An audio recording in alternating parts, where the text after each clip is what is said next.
port Morocco. Na dey nyina say Morocco. Yeah. Said France, man for support France pie because the France are going say Africa kakra wuma fine. Oh. Yeah. It is African countries in the film sana. Now African countries are getting idea support. I got Thai France actually. But this time, from the Morocco ye. Now is a Morocco I don't know more yen. We are sure that the foreign news now they ban. Yeah. Overcome the impact of a year Ateta on a Moroccan coach. Yeah. And I know chairman 1 year on. And as I say, inside Jumano, where you are just obviously idea. Obako him.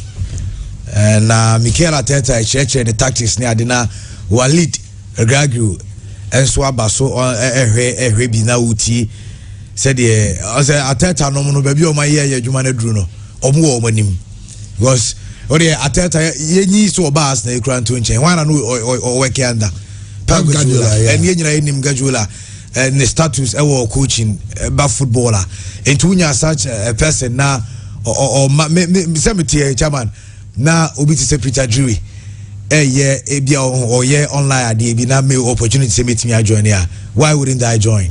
Me join na makwakuti because he's at the top. And we a lot of what we want to achieve. It in makwakusu exactly what Walid Regragui say ene edina Drew bia wadri. Tino chairman Mikel Arteta oka udika say Mikel Arteta ekwa bi so no o influence Walid Regragui so na say that is it. Oh yeah, you know, Arteta seminar now yeah. Branch be train mu bi no. Yeah. So buano pa enaman ne. Oh. Yeah. Oh boy juma sa no. Yeah, no credit. Itiri nyina amunka. No dia am so beka. Una so sisi ye hu.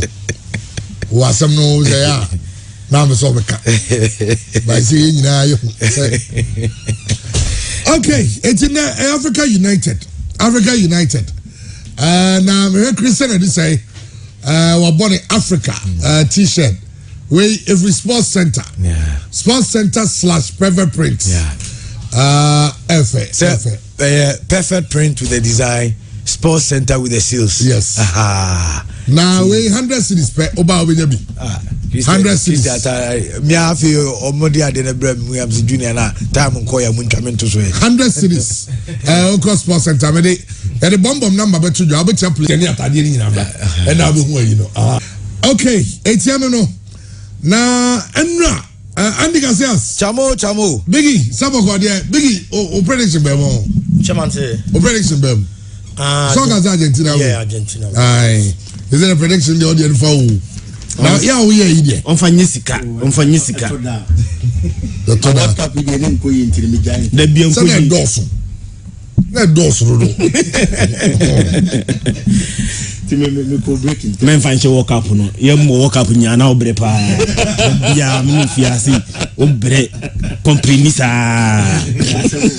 Okay. Andy. Chamo. Na enano pay ye be ram ewo eye Argentina crew nimbi. Na ya ko celebrations e course so enura enwumre. Na enura na me ka kire ye retifo say baby to say Bangladesh ni enim de na be ko so Bangladesh but ye ekwan Bangladesh for fast so we game no enra ene ye pon game no ekwan Bangladesh for e fast so e celebrate Argentina any omo win and after omo qualification e will the finals e will FIFA World Cup Qatar 2022 and any my branch friends say Messi and if Argentina team no aye e will this year's FIFA World Cup na chairman ni nyina yensaka ye be yi ama etifo enso team ha chairman say duru bia no asat ahomache 3 AM na Bangladesh omonai Bangladesh no omo nai na o video ya to screen yesu ya Bangladesh na kwani di am say Argentina nesu say na enra na America no say Argentina for the World Cup ya also mo pekwan bi so the World Cup no ko Bangladesh na omo ko yes a flute ni bi ho open top bar celebration no omo sa ko ye bi ho because the kind of supporter chama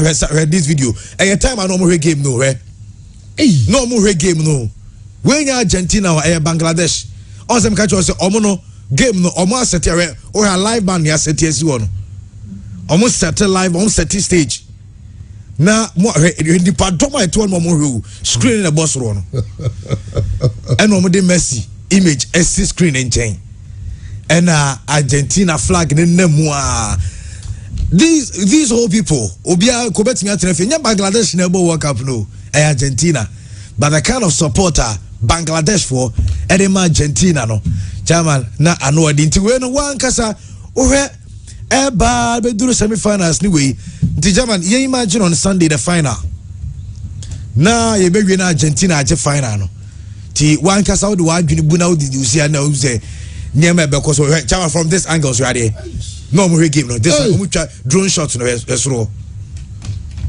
enipa no Argentina say goal no yes hey Bangladesh we enya Argentina kromo Bangladesh for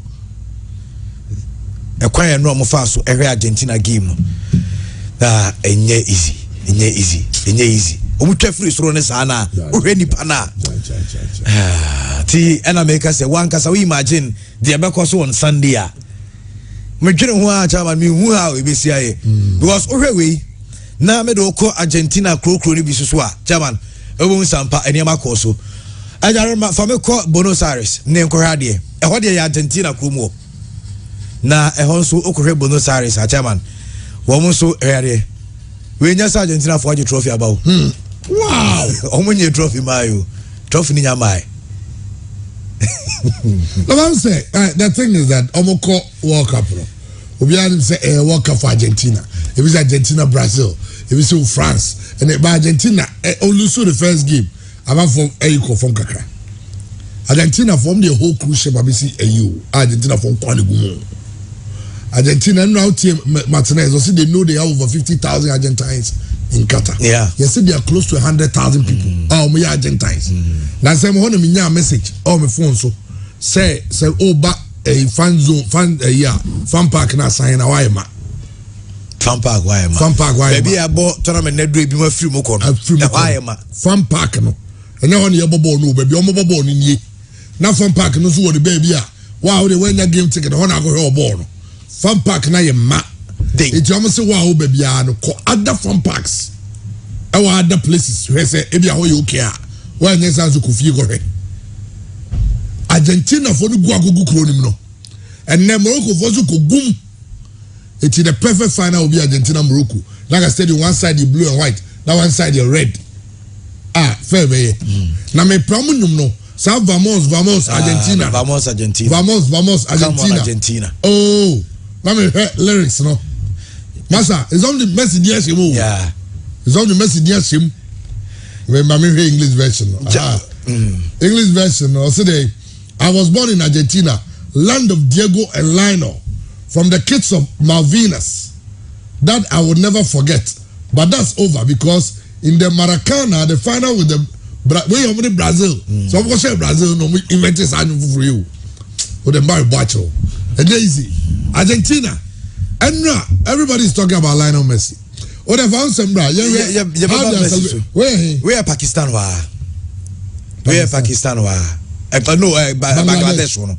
Bangladesh one. And what if say Bangladesh when it is say Argentina? I'm legends about say winning cup and also Bangladesh go for friendly match. Yeah. Also send a call because they go for the support of no mukoyi. Omo the World Cup trophy no kwachira omo because omo support na no dey but ye Buenos Aires chairman he Cordoba eno so ye krofo for Argentina eno no he image we se nipa na hu ye e Buenos Aires we yem hyewa he Cordoba kromo so ejare he hey I tell you live on Facebook and I say we want GTV abum but o de onya ma go heavy what Omunyanye trophy no. There's intensity. Yeah. I mean, crowning yana jina. So also to ho no munyina tun say e ho na ye ma dey ko e kokosi. Ye onye hu to. Nipa nko a. Hey. This is the kind of supporter. This is the kind of feeling football brings. That's what I'm telling you. Idea football, you know. The feeling you get. Who say you never compare? This is football. You come out on the street. There are times you go naked. the ecstasy, the craze. And son, when you baba hosono, no drew adagojachi. Na case can show too. That is football. The one me kai say 2009 under 20 Ghana under 20 J World Cup no. Chama me free Brema buso krua. Me koko drew swam roundabout. Asana make I say unikes ka. Na top crunch me. Na fi o say me sa na on say mo basa dem mu chicha. Ne ba na den pa. But no kra no. Say ye ba no Brema for so dey teten ba iti. Ye ba na side dey achiri ba me do fi chairman. Na bo ahomachi 2. That is football. Football. What's that? If you love the sport, that's a moments like this. Imagine so Argentina and Argentina has a 1, or much a 2, 3. Masa, and Nigiano say Argentina are in the final of the World Cup. And die. Chairman, Messi Kruma, the crew of free so Argentina Rosario. Na ejare fami ko Rosario na yewe adidi omonso yeye ere ma branch friend Leo Messi o ma han helicopter e na chawa hade Argentina shirt Messi e na bo achiri no e no de nam kro no so answer the last time we catch about Argentina bi ni bia menya chance di nkomo wo Qatar the chance is Argentina island o Messi no ando say Diego o ma wo ship Diego ama Diego a film. Iti Lionel Messi na also something replacing Diego. Iti Lionel no de ombe so iti na boys ni ku omuma ne sa no. Ombe say Lionel Messi be the next Diego because Diego they say when you okone crutch nti also replacing no and Messi iti they say enyum bi o ha na Diego di omuma no de Messi di ahye ho no. So and Jack go for the team no there. Go for the team no there. No ati Messi crew mu no. E wo Rosario ho no na shirt kakraka and a helicopter ahoma senso and a nam crew no so sa omo nam crew no so sa Messi crew mo omo nam crew no so sa kuma be there ti when the head the because Sunday because after Sunday area 3 enkosi se 5 bebo na ye wi na Argentina e champions the kind of celebrations because one nya asem ketua fans no celebrate but players no so celebrate what dressing room. Players so celebrate and no qualification or dressing room. You're playing the World Cup final. 32 teams. They say I got 2 and I got 3. Who last 2 no? And you have one more game to play for glory. A amazing feat. Say na ejarima me Leo Messi family. Ewo stadium Lusail Stadium mo. Leo Messi family nansa na me wia memoire Messi e wife nso where dressing room video crowd honum say jare betimi abaya no kakra da from Di Maria da yes enra dressing room odi enra dress ubesa ba you wia almost say Messi ate akwa ne bono so 30 million that be asonti one crowd because omo boy 100 no crowd Messi no o wan omo e okay say Ghana go boy Ghana ball, your ball friendly against Brazil. Nani probably say, na Denis Odoy. Vinicius. I'm Vinicius. Why supposed to know? That's Vinicius. Roma is 100 million. And yeah, you guys are the best defenders in the world. Why supposed to now Denis Odoy is supposed to have no case. Akwawe, Masa, Messi did ye. With Munyano. Messi Munyano. But who say he heated a on Twitter? Yeah. Between Gary Lineker and Piers Morgan say on the Cristiano Ronaldo is the best or say already go Messi a 4th. Also on quite the only person who Ronaldo born the Ocasi Ronaldo go. I said down from 10 years normal. I down from into Ocasi Trinity as any but don't say told us I can't say this. So Argentina.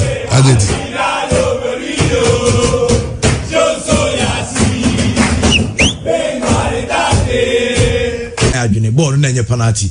To the question of send a born near penalty and send a penalty. These former players almost say any penalty. I almost say penalty. Some are going by your look at or more way any penalty. They almost in your penalty. That could use any penalty. Right? Could use Ghana No penalty. Uruguay. No penalty. Now Ronaldo didn't need a penalty.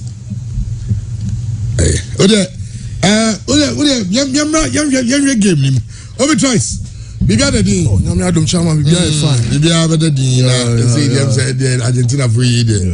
Yeah, Ibane and they team ne Bonti. Die. Christian. Chairman. Anra oh no yeah kakra na usuru kakra. Yeah, of course. Na usuru kakra. Of course, na misuru. Ba me catch us the match ni efo. Ba ga just do yo mo be ombi. Osa isi sukra or body say don't we your last World Cup because the last World Cup promotion Argentina 3-0 because some be the same thing but them one say unya savim na unfam pisika ya fayisika no say do that no go here ya fayisika no can go back say pi man ke ya ka fayisika nke ni say kwa sort boys nka obia de ka crash no ku fi be enra chairman yeah, sure. Because Croatia team now on board the last World Cup no. Now a better than that team now everybody this year World Cup no. Because the last World Cup in 2018, not the same Croatia, any Argentina were in the same group. Yeah, we have group games, you know. Now Croatia any 9 points, as Argentina 3-0. Just that at the knockout stages, you know, they were not winning games in 90 minutes. But group games in the day, they made sure, say chairman, winning all 3 games in the group stages. But this year's World Cup, and Croatia the same Croatia, about semi-finals of the World Cup there. But technically, chairman, they've won just 1 game. So do we need a game back up and a Croatia for winning because almost Canada 4-1.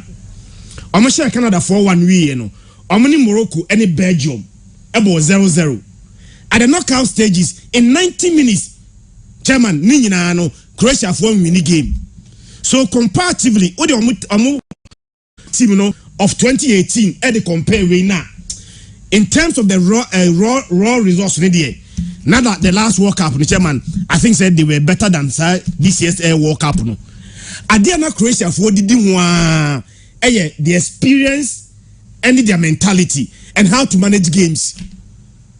And they will try to manage the game, stay in the game, and get the results and probably progress to the next stage of the competition.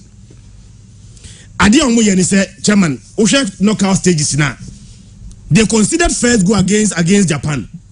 Japan said the first goal, I think, said in the 43rd minute. They came back to equalize. They won on penalties. Again, Brazil scored first. They equalized and won on penalties. Etenra, time Argentina Croatia 2 goals, you know. Now me never very comfortable because I've seen Argentina in this year's World Cup in their first half and in their second half. Baby Argentina brepa second half, and a baby Croatia 4 also seems to be hitting up second half. Etenra. Argentina say on first goal, Messi's penalty 34th minute. Penalty need there. I think sir, the opinions will be divided. If Ibeka say a new penalty, Ibeka say it wasn't a penalty. But regardless of the opinion, it was a clear penalty. But Chama, say opinion will be divided. It's a penalty. But the way Messi ball penalty, no. See outside the box, it's a foul. Any foul in the box is a penalty. But I mean, the think otherwise. The guy beat the goalkeeper clearly. But as a Messi, Abu Bonewi. Also, Abu Bonewi, my ball no call. I'm the defender for clear ball no. And no, the thing is that we're beating keeper, no keeper that crashing to him. That is the foul. It's not, you know. And to say could this ball no boy no. Never go shop home. Debbie. I'm content. Annie. But it is the foul. That is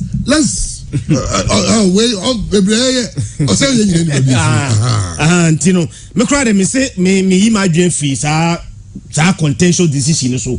But the manner any the way a Messi ball penalty no. Chairman, that is why you are supposed to be a leader. Don't forget that the same Messi missed a penalty in their first game. Now at this crucial moment, Uba against the Croatia team, time Argentina be go no. Now against the round of play because nothing my elbow ball pa no. Now Croatia. So Argentina winning a penalty against the run of play. Now Messi cover ball now. Chairman, you need to be a player or that composer, that temperament, any the experience about the ball no and so etimi ato atenam etino Argentina share first goal 35th minute Julian Alvarez and so share second goal Argentina komonimu na no 39th minute na Argentina share 2 goals in the first half etino ye wie first half na ye ba second half no me catch say as a still me said that you convinced there because I've seen Argentina against Australia. Yeah, Argentina near Australia elbow game no. Argentina scored the first goal through Messi 35th minute. Again 57 minutes and a Julian Alvarez second goal. Edema Argentina. Yeah, ball best 75 minutes. Now Argentina were leading by 2-0. But Australia for the take back 77 minutes. And by the last 10 minutes, Argentina for break. Then again, Argentina in the quarterfinals. Ebotia the Netherlands. Molina share first goal to Argentina 35th minute. Julian Alvarez share second goal 73rd minute. After the 80th minute, Argentina lead the game by 2-0. But you real game 90 minutes. Nagina ko 2-2. I'm a pushing game at the call extra time. Even though Argentina as a 2-0 in the first half, now I still wasn't convinced Argentina able to be holding on. I'm making sure say they are still in qualification to the finals. But Chairman, Argentina team on board in Rano, Matagino, the master, and then the apprentice, and the Jumanura and Argentina. The master in Leo Messi, the apprentice in Abrantia, and friend Julian Alvarez. Say. Onum say Julian Alvarez only 7 caps for Argentina.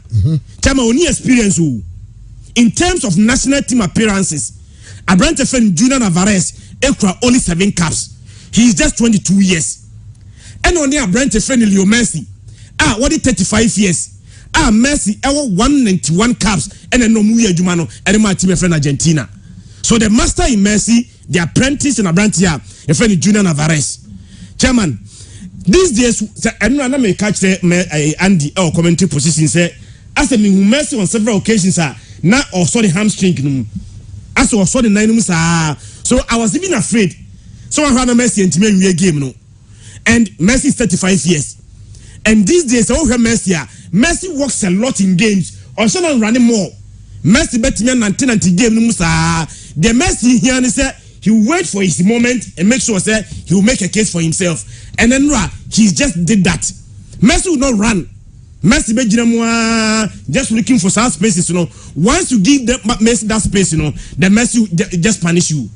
And they say player or more appearances, and I say about more games at the World Cup now. Luther Matthias. Now Luther Matthias about 25 games at the World Cup. Yeah. Messi equally.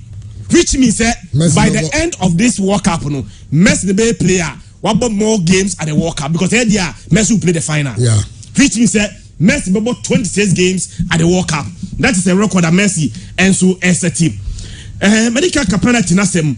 But apart from say penalty when I win penalty Julian Alvarez me boa.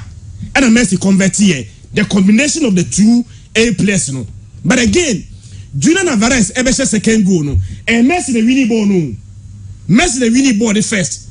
And Julian Alvarez decided say, let me take matters in my own hands. Chema wanshe go ni dia can he brebe because no options back or right, back or left. But he decided say sometimes see fortune favor the brave. He decided say okay, let me take the risk and it will pay off for there. Then I take the credit and I'll take his risks now.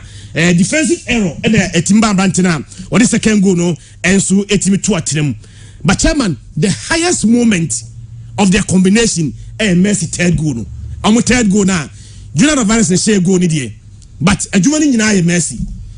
Copyright issues he don't even show video Now Messi was almost closed down.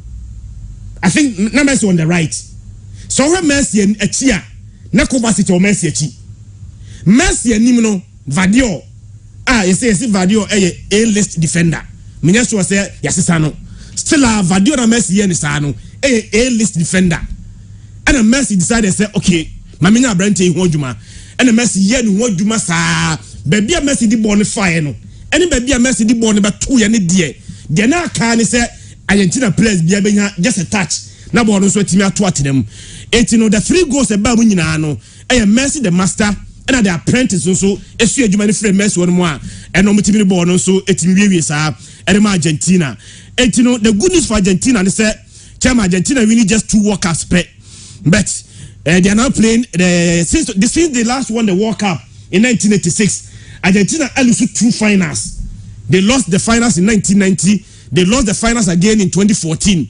So the 3rd final Argentina airborne, and maybe they will be lucky this time. Say, Omuntimi lusu a World Cup final. Miensasa ensu intimate entwaso.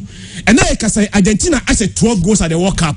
And the 12 goals scored by Argentina at the World Cup no. Messi nkwa ashemu enum.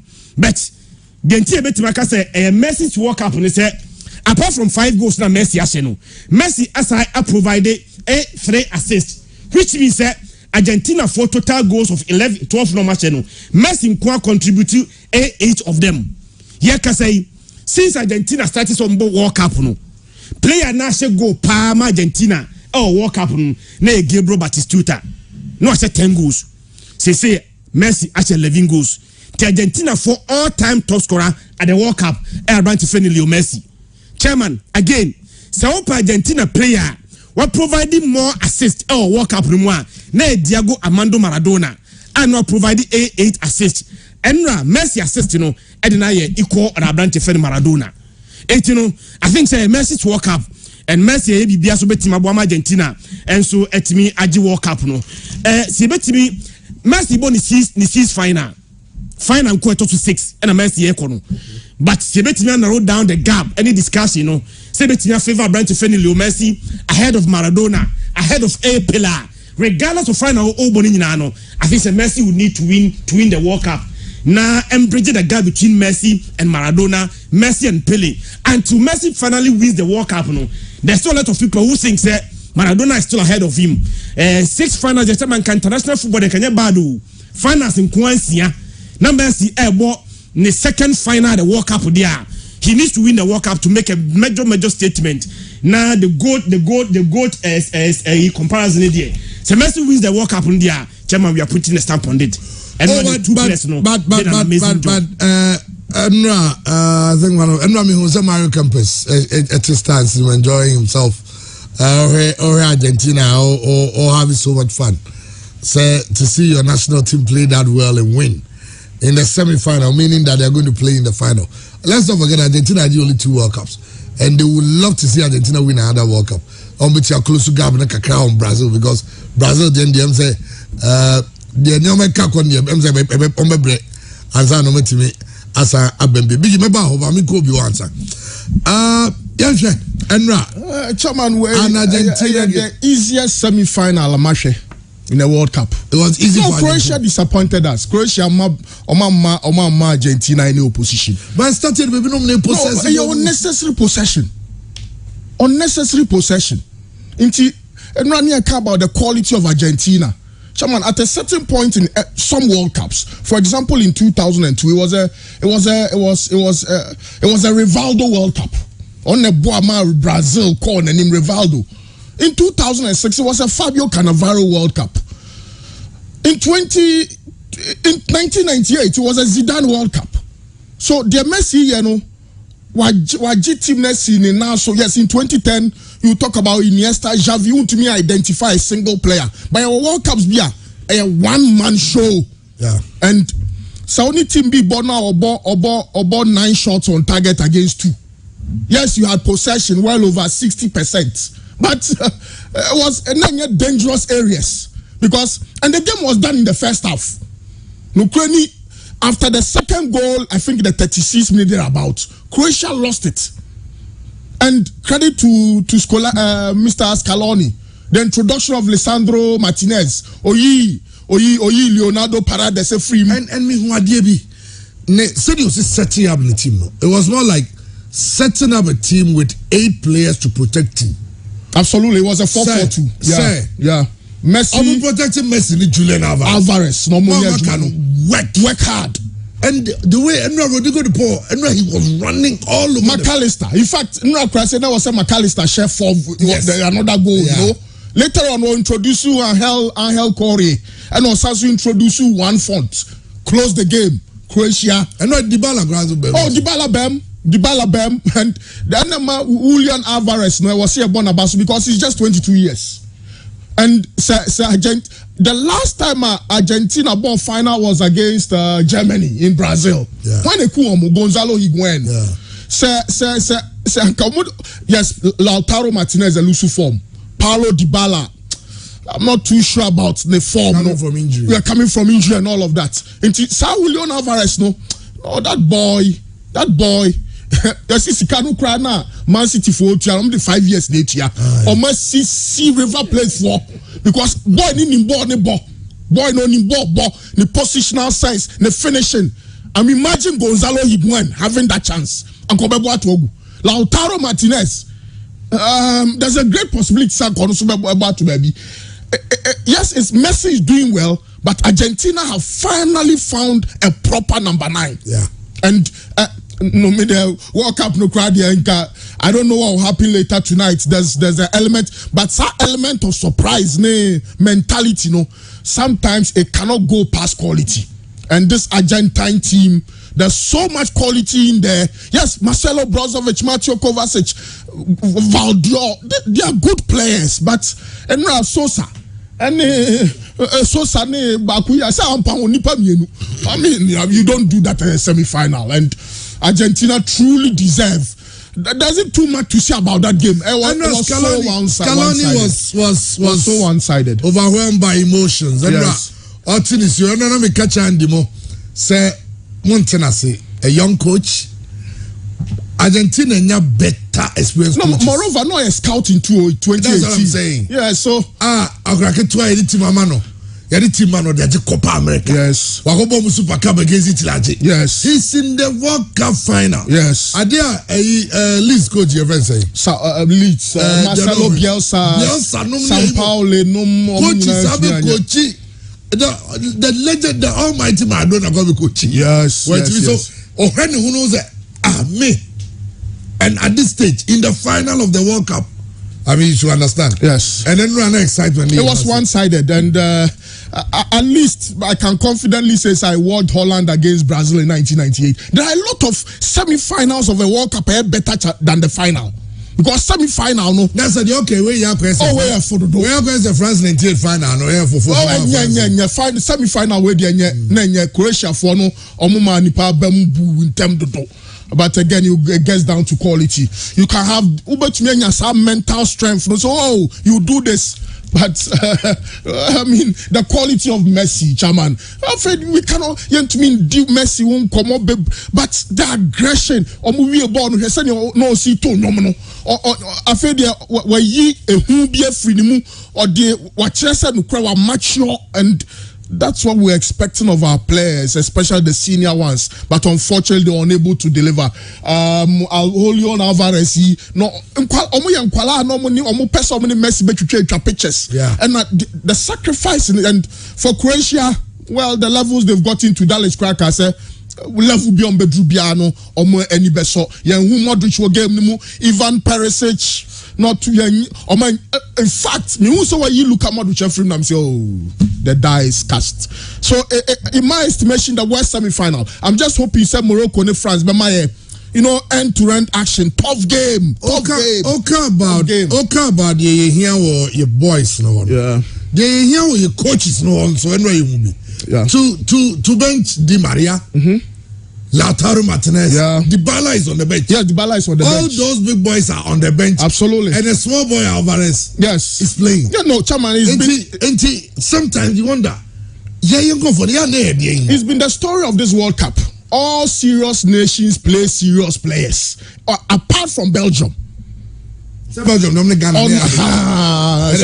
coach Eden Hazard, Real Madrid, Onya Bimo, Ose Chinchina out the Eden Hazard bebo. It's a creating confusion.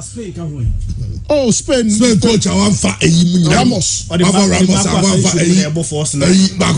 a force 9 they came. But tournament here you be say force 9 at the year for Manco. Yes, Rodrigo central defense overthinking, I know you're overthinking. Wa Diabro so na Dian so your coach Ama Sars Pep Musubino overthinking. And on my Jabi Biamano. How do you drop Ramos and take Eric Garcia to a World Cup? And he's your coach, Oh, so ball no so crowd here say I say can defamation but I can one absolute nonsense say oh no unim say babara man wa when it say babara man now the babara man about 90 minutes of football. So Bruno this coach Portugal coach Mr. Fernandes Santos dropping Ronaldo. He had the guts to drop him. And Julio Alvarez said, "Free no, he said, "Osi kwa chala Lautaro." One what Mr. Scaloni creative, yes, it took the bench cry now.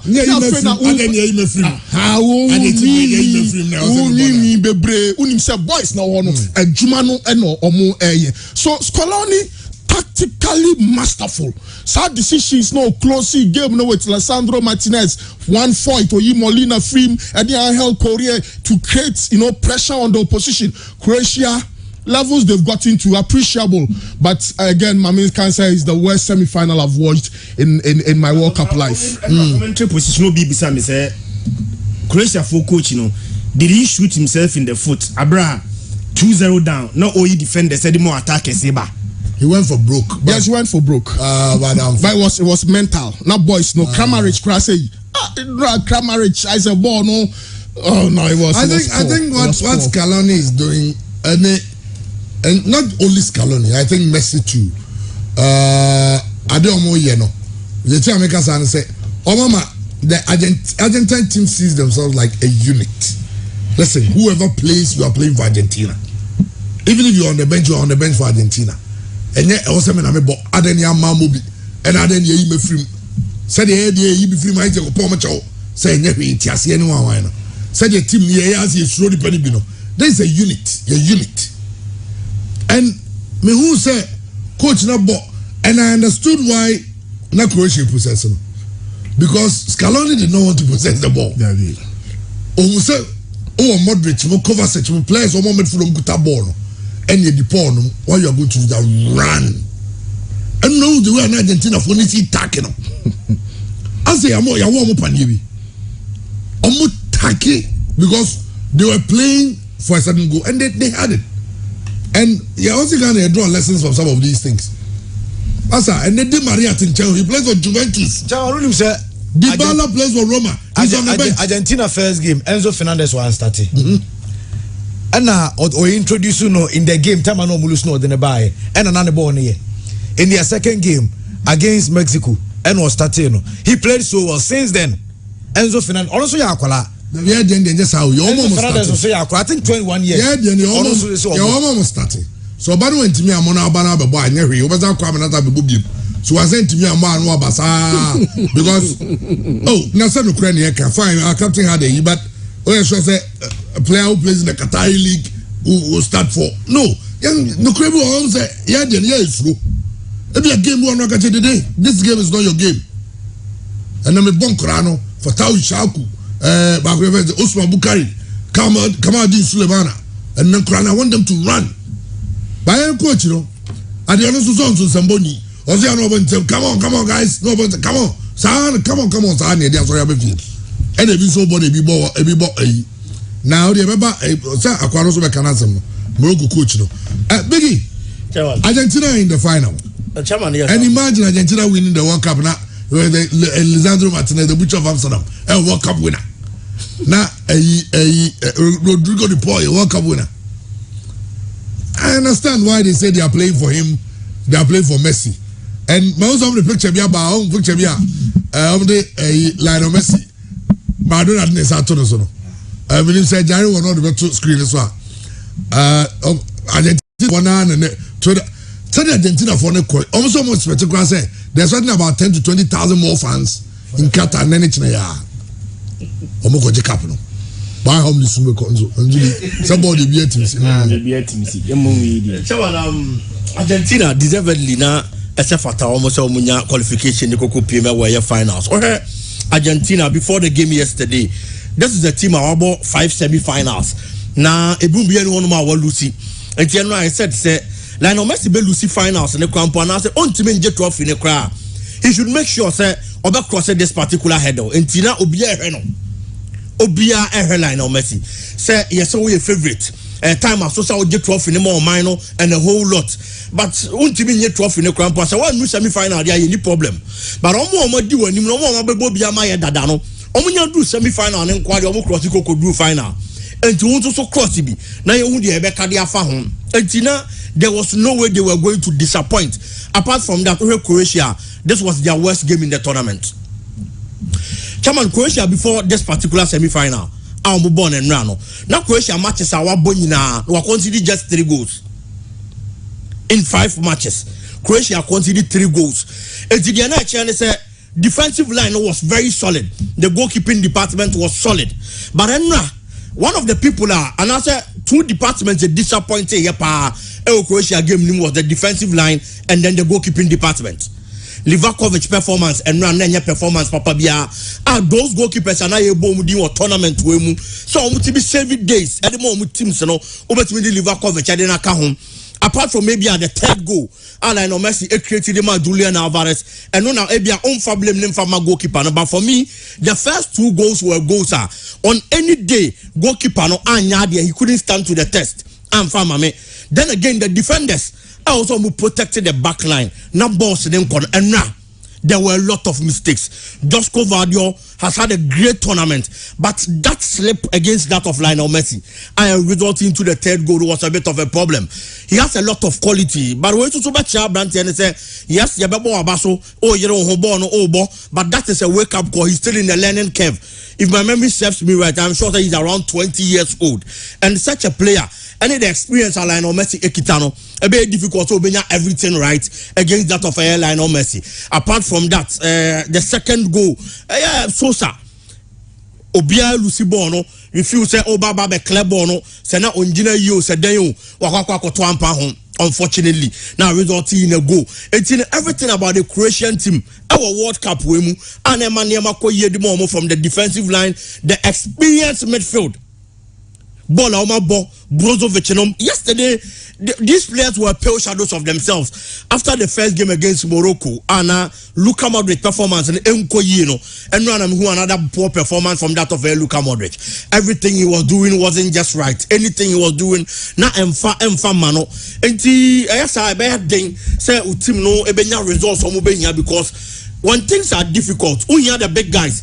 So we stand it to the test. Na niema akoye, ediama omo. We are talking about Argentina. We are talking about Lionel Messi. He's a big boy. Our Argentina team, and Yamamia damn coach tactics be done chain, selection be done chain, formation be done chain. Lionel Messi be sorry. No the team next in a bet. No one yet yes. So yeah, and the man the team no. Na Niama conquer their mom. These are the things I will be expecting. Say Croatia for no. The big guys in the Croatian team. Now and no to bet me. I say Jumanibi, but I'm quite yes sir. Luka Modric and Ivan Perisic, I felt someone who was chasing a record. 6 goals washer in a World Cup for Croatia. Now the person will be the all-time top scorer in World Cup for that of Croatia. Who here 1 goal. Now they are breaking that Wasuka record. As you see on a time, you should play with some sense of urgency. But I'm not saying money on the Argentine side. I believe one thing they call Argentina pass also was the plans of the coach on the day. Croatia in this particular tournament, almost 30 games now, they don't start well. Almost every game, not going into the game, almost as a sat down, not for any and the amount of Croatia. But in the game yesterday, you share game last year now, Croatia was the team not only taking the game to that of Argentina. And Argentina for any moment relaxing. And I know more monitor the style and then the play of the Croatian team. It's your money find the rhythm, and a coach, and a fair results and the bind the yes, there are times our coaches ever winning games at the amount. We talk about scouts, Ghana Yabi, our World Cup, but this is someone who graduated from a scout, Abababe coach, and look at the performance. And your scouts that are components over your coach. I believe there was an advantage to performance because you know how to monitor teams and then get results are over here. That is why before the game, Scalonica said, "One monitor Croatia team, no, and one who quite over fast over hitting the Croatians at the end results they are Argentina, and it's a seminar or kind and Quanquayasa or Kasakeke, Debbie, Otimi and Wajuma and Na, adding our results. Uber games, there are times I'll be mistakes now over no. Uber if only you are a good coach. So when you're a good coach, you are going to continue with that mistakes. Now to also now consider this in this World Cup. Ghana a game against that of South Korea, and a South Korea coach grantee an interview and all kind the loopholes are who Ghana defense name. So we give a lot of side spaces and a honor no befa out the Benya goals. Or a tournament where a lot of the goals Ghana considered were from side spaces in defense. And a Ghana they consider here. Their channel say Yakwaya Nimini, your coach is nan she I'm fine free mistakes I hear previously name Debbie. But Argentina, Diano, mistake as Scaloni here in their previous game. Our quarterfinals against Netherlands. Time I know few say wash 2 away. It will be relaxed. And there because you the man Argentina wash 2 there. Oh, say you're done. At the Argentina. But unfortunately, Louis Van Gaal changes. I saw the face of the game. Was sure BB at your film after he scored the 2 goals. Our first half limuna. And our shot or the changes only Parades at your film, not the Lisandro Martinez at your bem, or are they up numbers in defense? And to the Abaka say, so when Timian possesses a lot of the ball scramble, now when you go to Libyan Kanwa or solidify a children, said you bear pressure and man so now Uncle concede goals. When the coaches are going for an also BB from the mistakes are all here. And clearly, Enra and your man Koyan Farmer coach Zlatko Dalic. It was a poor performance. After Lionel Messi, when you're a partner in Julian Alvarez, I near my echo Yedmon Munu. Lionel Messi has scored 5 goals in this particular tournament. I'm assist me and sir. Julian Alvarez has also scored 4 goals. It's the Argentina team, no. So Lionel Messi goes a few on my another player on to share a lot of goals. And Argentina. Now near me Julian Alvarez and a young boy. I believe the tournaments, no, I'm on that exposure. I now obey here. In the EPL, yes, no, yeah, a couple of minutes are but the performance of Ellen Brot Haaland I overshadow Abrantiani so much on Manchester City team. I'm on confront each other who the kind of quality Abrantiani possess as we speak in the World Cup. And yes, at the free, so everybody that has followed the World Cup has seen the kind of quality Abrantiani on board. 4 goals, and as we speak, Urobi to say Carlos Tevez. I was here kind of Argentina. Julian Alvarez has scored goals in the World Cup than that of Carlos Tevez. Sergio Cunaguero, another good striker, our great football, any Argentina national team jerseys, you know. And also so Brantia, watch 3 goals in the World Cup. And also so Julian Alvarez actually goals and they are changing that of Sergio Cunaguero. And these 2 players are some good players and legends of the game. Carlos Tevez and Sergio Cunaguero. These players, Julian Alvarez has gotten World Cup goals than these players. And I chair and more branch and a ball in this particular World Cup. And I believe Argentina team no as a solid unit. I Juma and Omdia do this far. And going forward in the World Cup, you ever first finals. No, Juma trophy. That is a story for another day. But until that, I believe Lionel Messi, Scaloni, and all the Argentine players has fought very well for the level they have got into in the World Cup. The other game I know so that is Morocco and France. But issues kakra what game we say yes Morocco jerseys kata unya binto. Wow. Morocco jersey upe biato kata unya binto asa. And again France team no asset and run a report about say cold at TSC France camp flu at TSC France camp I'm ranting you no crowd and next in wire ding Adra Rabiot and you Pamecano name wire ding the amasa 2 players no but I know a training session of course no a report says omutimi a training kakra him say these players almost starting in every game they are France in Thomas Answa started Nyame Admanure and the ama the French national team game but Morocco adeba kwa me hu ye ne say uko Morocco for technical bench one ma sana Morocco for World Cup no omo analysis team ajare fatu so na ye hwe omo analysis team no nipa miensa we yes omo no Morocco ebo game wi omo na champion for miensa we na there from the left side ayo panya your friend say Musa is Moroccan and Harrison Harrison no report say ofri England and Nabil and so Moroccan Harrison Kingston Harrison Kingston aye adwuma de ama Liverpool 8 good years Liverpool over 30 years and omni Premier League ombeji Premier League no aye adwuma de Liverpool Champions League Liverpool for no no and Club World Cup nya no enti some panyimfo we enso back coach friends Walid Wagragru Emaniema enso etimi ekoso eremo panyino na omo na omo bo game wi a said omo to machines wi omo be ya adwuma Ghana so yanso ya de bi call you nya se amfa bi anko but at the end of the day it's about quality. Yeah, there no move right to dream ne.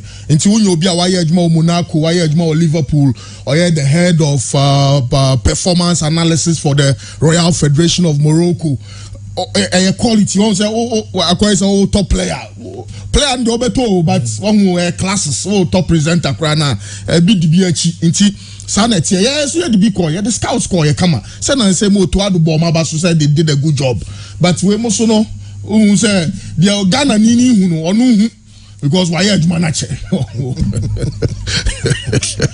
so the joking for joking results now but on some mentality say African say bia your ball tournament in do bia you feel say bia dunia ya de this is what Morocco coach a friend say Walid Wagragru aka about some mentality najare fa Walid Wagragru ansem ne to so na ehwe say the manager no enso aka about mentality a na for Africans say as a tournament now, Walid Wagragru. Chairman, I think we came here to change the mentality of our continent.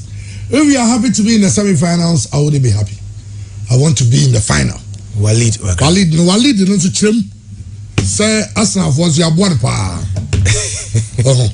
Last year, and for Mikel Arteta, the end of the seminar, no, tactical seminar, no, Mikel Arteta, a tactical seminar. Yeah. Emma coaches. Young coaches are almost so bad. Now tactical seminar or the Arsenal share Man City. Okay, FA Cup semi-final. And not the year. And now it's Walid Netwa. Ghana coaches now cannot. No, undru level no say we no say fifth pro license no but also pro license but okay said the bisa no beach radia na South Africa Piso Musumani ono so nti adisua no the bia no they want to upgrade themselves ya kika coaches come betumi aboa Ghana say Piso kra no e betumi consider no only have Renard no nyina na e betumi consider every night there Piso Musumani wa ye bi o ono so ye bi o dey on fan there okay come from South Africa qualified. Okay. But Obi behind the Moroccan success story, no, actually, I did back say success no more achieve you on the pitch, you know, with so much planning behind the scenes. How many abro? Yes. So much planning. Or more analysis team. Analysis team. Ombo game we analysis quality. You will be omunya uko camp omune na mo obi ani momo omuna video analyst ani momo na say but obi nim computer mu chen obi ana me boa sanet here say oka dadu aka ya no ka oda so obi chinika azesanana enti ya say no analysis coach. But in analysis coaches be here at JB. Obu obi to analyze it better. Yes. Say they can say the old doctors are being and the old doctors are mabon. Okay. Well, leading someone work out for World Cup, World Cup in the moon, a positive, reinforcement on can negative that. On man abamun muda. Apart from the Okai or sarcastic, they will say we are a bunch of hungry guys and we love the challenges. The more you tell us we can't make it, the more we try to create it. So or your mentality. Support and not your coach. When you get then say they don't go take one now. I see Germany in the Belgian Cup. Yes, your tournament team. Well, but we move. Okay, so let's analyze this Moroccan side because I'm just hoping it will be a tough. Chairman, the name escaped me. Or contribute to a show. Clifford. But send message say okay. Brazil, Germany, 7-0. No, and the easiest semi-final. Yes. No, but my argument and it was the most surprising and entertaining semi-final because today it's Yekai. So Germany beat Brazil 7. But it was easy for yes. But in that game, no, in the next 2 weeks, I mean, Kaiser, Argentina, and Croatia, boy. But I'll always remember Brazil, Germany because it was so surprising. Croatia did not turn up. Croatia, Oh, it's so ya. And radio na my bum crab. But this is a Moroccan side that almost someone for charge away in the Messi was a 4 penalties, 1 goal.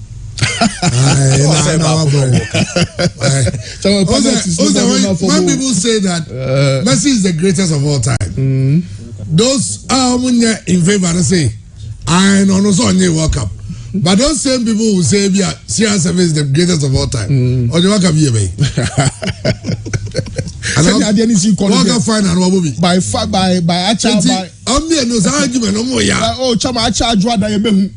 Acha who is the greatest of all time. But I think that even Messi playing the final again, no, he needs to lift the cup. I understand. Yes, I understand. But why you be bro? No, why you be club side? Why you be but he needs to lift the cup. But even the national team, you hear more greatest of all time. You only Ronaldo going to Aye. Now for the national team, but the greatest of all time, no, not Pele ni Maradona, no Swabishim. Yes. It's a honor. But greatest in our generation. Yes. Television time, color television time. Yes. I mean, I'm not too sure. So color television has never had you. Shut down by any chance. Did name Zizinho no money Johan Cruyff no mabobolo but yenkai omo. Luther Matthias Cruyff. But current generation in Kakai over there. Yes, and I think there was. I think Messi will be. If he lifts the cup, because I'm no. Only on lifting, I hear more pre. Oh, one lifted there still now. Ronaldo has an argument. Ronaldo there. Cristiano. Because oh no, sir. Find a mobida. No cry or mobida. No, but we don't. We say or we'll lose fine. We don't. Yankai second place. Yankai because. Say anybody you need a judge or man. I said anybody you come can say when you know the hottest. Say by Omega gold medal. Not about Gunya silver, not about one in the medal zone. Yet you can say because of say we and your gold minty so your silver cry discounted silver no based on the fact that we are newbie. Because I didn't favor Cristiano ahead of Messi was that Cristiano had the European Championship with his national team. Now Messi in GB. After Messi had the way equal it. Now, when it comes to the World Cup level, he's getting to the second final. What I say? And final grow on Ugo Umobida. Then you come to your club side and you it's the arguments. I saw my bro France. We were talking Ronaldo Nimes one Nimbobo. It's a matter of your opinion. Because the mimic Canada number 2. Opinions, those are the opinion. But in terms of achievements there. Yeah. For your club and your country, it looks like Messi slight lead. Slightly. But it was all Oji Cup there. So Oji Cup in the team only Maradona. And it looks like when I have on say unless the France is me and Sha, because Messi top assist Oji. Yeah. Or you don't go here. Player of the tournament is most likely so. But Antoine Griezmann's work, you should Antoine Griezmann's because in the number 10 row, no Antoine Griezmann abobo pa. But Griezmann need to cry in Kaibu. Okay, Mbappe can walk a handle in the year pa. It is in the Morocco for no so no say on one other for Hakim. Et me so ni mudiana kwa kodi Antoine Griezmann because Antoine Griezmann na expectation no and Shadani so chairman World Cup ya boy team on possession cry na Costa Rica 30.2%. The Odinanim Morocco 31.6%. So this game will be like no possession for Morocco. They are not interested in possession. Only a counter-attacking team, purely counter-attacking side. In terms of fullbacks, no, and then I'm sure say Allah. Or no, never replace Mazari. Okay, so that will be on the right. No, that will be on the left. Hakim Ashraf. Omo Johnny attack anymore. And that's a major challenge for Morocco because the Maldini of Moroccan football, Romain Sayas, the situation to say is still unavailable. Yusuf Agad. So there's a probability so Bebo Jawad and now Bebo Brest for defender Dari Asharaf and now say Obebo. Oh, what for defender? Bono, honestly, a bonus. I'm sorry, 6'3". Say, no, call Qatar Sporting Club or 6'3" or 6'3". Yes, 6'3" feet into or good height. But also American or from Kakra. Into we are sure so but you see the experience of Dari Ashraf. So we are looking at Jawad and Dari. And the best of centre back partnership. But to be then central midfield of 3. Because Omo attack about 4-3-3. Amrabat, the best ball winning midfielder in this World Cup. Amala. And of course, Unahi, fantastic Unahi. Now, Boufal, Nadine, Boufal, Nyakitwa Sofal, Sofiane Boufal. Onube on the left, but Ono so or wings on now. I know a Ben Finfini Kakra, especially without the ball, no much more creative, sa shape no central areas. And of course, Hakim Ziyech and all of that. So it's more about shifting and gliding. In coaching, shifting and gliding, no, ball baby a ball no one a hona muko. So ball no you are na munyina masaba central areas. Inti ball no ko righter, na munyina mako defend wo ho. E ball left and ma defend wo ho. Ball ni ban Finfini and ma catch him.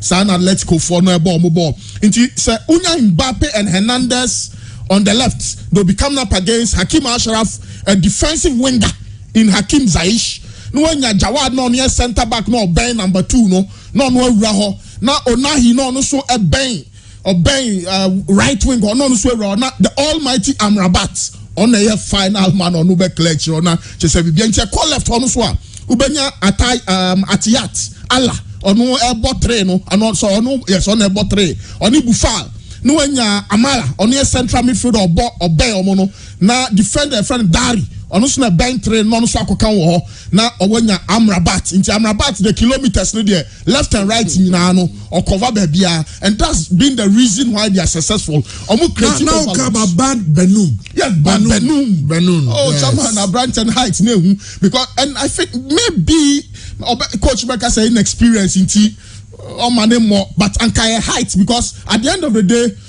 a sense Olivier Giroud Bonintino, Olivier Giroud, Obeka Mbappe, but Olivier Giroud. So far Morocco for no Asia teams are one number 9 Biani a chain Olivier Giroud, and he's the key man. Yes, you talk of Mbappe. They played against Cristiano Ronaldo. Oh, Chairman. Portugal for no crying say this idea. Portugal for crying say some way, but too many day I was say you call him. So that's how they operate. Low block, very low block, and say Jaiba Boya, young said your mobile no. Said okay, so only a team one, Chairman, only a lot of switching of play. A ball no left, Sanya, Yani Uruguay. Ball no call left, now back right. Sa no mobile. So I'm sure we go against Portugal. Goalkeeper Bono. And Odema Sias to Amrabat to Amala. Now Hakim Ziyech a real central midfield, not the man, and not the ball call Sofiane Boufal any Atiyat Mohono until a free left on across the by until they are able to shift play. I was Morocco France for new shifting of play. No, in the game against Portugal, this is the shape. In Pempiomo operating on the right because that's where the talent is. Amrabat is on the right, Jawad is on the right, Hakimi is on the right. Ziyech is on the right. So ball be kwa na ko Boufal or no as a winger no ya attack. Inti na one shape no form a low block. Omo pre omo say ono kodabi ono ni possession asembia. Inti ono low block. This against Portugal. You show other examples. Okay, so this against Morocco. So this against Spain. Show mo shape no. And so from Spain for shape no. Spain for na push ya Morocco for area. That's how it looks like. Again on the right, Agad, Onahi, Hakimi, Ziyech, Spain for no, Unai, Simon, Gina, American Laporte, Rodri. But still now the shape is so low. So a bad day so betting around 50. I think there's a final one. We can also look at against Canada. Even against Canada, Omunim Bobono. Omam Komenim. It's in France for no. A very pragmatic side. Yes. Whether against a weak or a strong team, the shape is the same. They are very close to their goalkeeper. Until I say Omutumi, France will have a lot of work to do. And now Andy can say Nukreni or more Upamecano. I want Upamecano to play because on the weakest link, no, on the ball, no, say go by foul no swabba. And some of the Yusuf Fofana, Monaco boy, no. Me sure says sexual many Asterix be done home in so any fit there. There may be Yusuf Fofana a bit me edge them. But the good news is that Tunisia, Eshe France. It's possible. Possible say bet me a sensible because they'll pick examples from their Tunisian friends. Tunisia share no reserves. France. Still. Yes, by at the end of the day was France. But again, France was our mentality. No, Omulusu, N'Golo Kante, Paul Pogba, Karim Benzema, Mr. Didier Deschamps, I catch him ranting and he said, "This is your opportunity." And I think they are taking it. I'm impressed with Andre Rabiot. So far, so good. Antoine Griezmann, Bobo Pa, Olivier Giroud. The biggest problem for France is you defend, you know. Theo Hernandez against England. France for ya. It would have been 2-2. And you never know what would have happened in the remainder of the extra time, the penalties are and Quebec to me a comment him. The amount I grow when no crowd movie away from football and say Morocco for no jam who found who dear free France for some in 1956. There was strong Moroccan community in France. Absolutely. Morocco for France. Absolutely. And now, Adia Morocco for you winning over the Arab world near Sujud. Omushego omode omubo muase de asidama alano. Nina no and of course the numbers are Abram ewo ho. Ayedika then someone coach Walid Daka and how mentally strong they are. Didier Deschamps vastly experience against relatively novice, but the Walid Daka against Fernando Santos no Charles and Ukraine was some very careful. The player to watch in this Moroccan side here, number 8 no Unahi.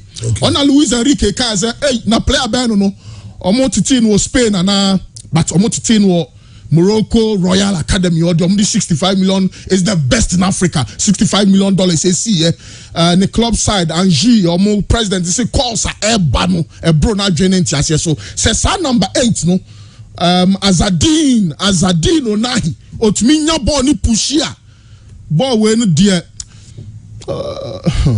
Ekome 1 goal Morocco. One, let them. Okay, game, no? But I don't know, but I have a feeling game with Morocco. But I bet some in Belgium they will score 2.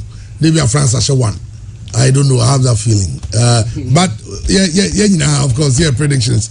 But can we see a buff you? No France because you have a quay because every night they know they are I say wow, okay, you are no.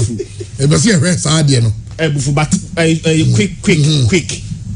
France first 3 semi-finals omulusu ni miensa nyina but their last 3 semi-finals France are winning ni miensa nyina 1998 semi-final they won it 2006 semi-final they won it and again 2018 semi-final they won it but their France here will walk up we are and me hope say bia Morocco beti benya resource ni say every single game at the World Cup France are conceding goal. Every single game. Chairman, even in their first game, I'm sure Australia a can no. Australia at Eshebaku. Next game, yeah. But almost say win. But the emphasis is that they considered a goal. Yeah. Denmark. Almost said Denmark 2-1. Yet again they conceded. Tunisia 1-0. Chairman run 16. Almost say Poland the Kamiensa, but Poland Eshebaku. And only England and the they were just lucky. Abian England cried to me the ball minute to matter them because they considered 2 penalties and a hurricane and Messi Baku. It's the real game, no match there, but even again they conceded. And then they are playing against a team regardless of the defensive alteration. Coach need to be alteration or defense in the day, but yet, chairman, among conceded goals. Morocco conceded. Chairman, Mami Misao, Ebia Wonkai. Team Bena a ball World Cup games are in Numua. Omukipu 5 clean sheet in a single World Cup game. Say a ball World Cup, not one team. Ekipu clean sheets are in 5 games. Chairman, Italy in 2006. Okay. The next team Obeyes Hardino, Spain in 2010. And then I come about them. All of them won the World Cup. Yes. I can't say Mitchell. Debia Bibi says here. Then I go back and read Alex Ferguson and no kind. Say attack will win you games, but the defense will win you titles. Yeah, can say the reason why Morocco are where they are now is not because they have a solid attack. It's because only a very, very, very compact and difficult to play against them. Yeah, can say Morocco are facing 49 shots. Oh, walk up there, bono. So 49 shots, no. Only 9 of them have been on target. 9 per. So you have the shot, but so benya a shot on target against Morocco extremely difficult. And the one goal they have conceded, and the team been a goal they considered by themselves. And you know, and France may be favorite. France as defending champion. German, the last time one European team ever World Cup as defending champion as a ball final German 84 years ago. Men can't say defending champion because Mikais Argentina by 1990 World Cup no as defending champion but ball final again in 1999. But say European team be ever World Cup now we defending champion now also ever final there. German 84 years ago. The last European team yes I know Italy in 1930 or the World Cup no as a final in 1934. And it you know Bibia Chirese Morocco for no chairman Ukraine you might try to have your spaces, you might try to have your chances no, but difficult to get those chances against Morocco. Me no be arguing. France for biggest threat Abrante Fema Mbappe me boy. But say Mbappe any that you may say biggest threat. Me so but the biggest threat is Mbappe. But say Mbappe on the left, chairman means because Ashrami between na Jumano. But maybe they should pick the runs Abraham Tefeni Griezmann because team now about Griezmann behind Olivier Giroud, no about Dembele on the right, no about Mbappe on the left. They all pick his place in the runs ni na no Abraham Tefeni Griezmann. That is why I expect Amrabat say Abraham Tefeni Griezmann there. He is the supplier on a supply ball, no, both on the left, on the right. Press him, don't give him that spaces, you know. When the ball doesn't go to Dembele, chairman, sometimes they become frustrated. Even Mbappe, when you're born now, or be frustrated. So player now supply ball, the ball in this World Cup, you know. Griezmann, press him, stop the passes, and make sure say una chance back as they've done in this year's World Cup, you know, then utilize it. Okay, I have a also one Morocco one. Biggie, remember Remkesi with a prediction now because now I'm Rabbi, you're on Samoa, pa. Chairman, I see Morocco going to. Morocco. I'm going for Morocco. Okay, and then you show buddies. I know it was very exciting. The honorable, and then the friends, no, the executive men's club. Omani rabbis Kabi, no name ranting they were there.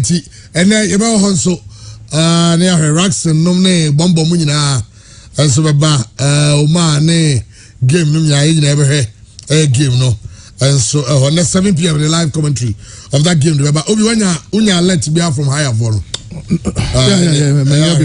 higher for say ne 4 hours. 4 hours to the start. Normally 3 hours to the start of the game. Gates no. And also 4 hours to the start. Almost there is high traffic alert. Yes. It's no be use public transport. And we free. Metro, ni bus, ni free. It should tell you the number of people going there.